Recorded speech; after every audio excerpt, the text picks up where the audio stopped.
After getting ripped to shreds by my advisor during our lab meeting, I sent my online boyfriend a thigh pic to cope. Do it for mistress right now. I looked up. My usually cold, stoic, and sharp-tongued advisor suddenly cleared his throat tight and the tips of his ears turning bright red. Intrigued, I peeked at his phone screen. Right there, clear as day, was the exact message I had just sent. Oh my god. I froze, utterly dumbfounded. But my stupid, disobedient fingers had already dialed his number for a video call. The buzzing of Kevin's phone vibrated through the suffocating silence of our lab meeting. I never, in my wildest dreams, would have guessed that my cold-blooded, ruthless advisor was the same online boyfriend who whined and called me mistress in my DMs. Kevin's finger hovered over the screen. My heart leaped into my throat. Was he actually going to pick up? Please, pick up. Just do it. Only 10 minutes ago, he had publicly humiliated me, calling the 5th draft of my thesis complete garbage. Once he realized I was his mistress, there was no way he would block my graduation. Oh, thank God. There was hope for my degree after all. I sat up straight, trying to look composed. The next second, the call was declined. My contact, 6'1" rich idiot 8-pack, a nickname I gave him, sent a flurry of texts. Baby, I'm in a lab meeting. It's not convenient right now. I'll call you later, okay? Transfer. $5,200. Puppy loves you. GIF. I froze, the grin still plastered on my face. Suddenly, Kevin's sharp voice shattered my thoughts.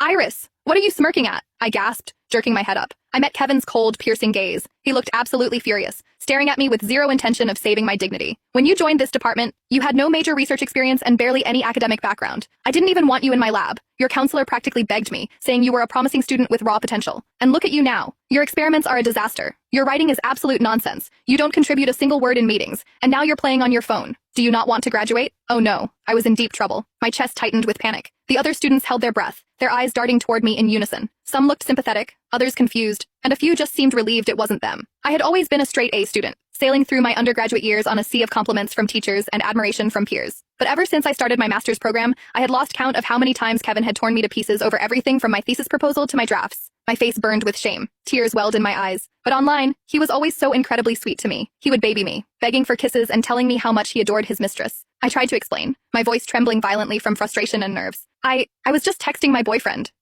Nobody cares, and nobody wants to hear about your personal drama, Iris. Kevin cut me off coldly. If you can't separate your personal life from professional settings, you can request a transfer to another advisor. I won't supervise you anymore. Kevin wasn't just the youngest tenured professor in the department. His father owned a massive publicly traded company and held significant shares in the university. If he refused to advise me, no other professor would dare take me in for fear of offending him. I would be completely ruined. The blood drained from my face. After a long, agonizing pause, I managed to squeeze out a few words. I understand. It won't happen again. The moment we stepped out of the science building, Nadia, my senior lab partner, turned to me with deep concern. Iris, what were you thinking? Trying to video call your boyfriend right in the middle of a meeting? Because I just found out Kevin is my online boyfriend, and I was losing my mind with excitement. But looking back, it was incredibly risky. I glanced around to make sure we were alone before lowering my voice. Nadia, do you think Professor Pendleton would ever date someone online?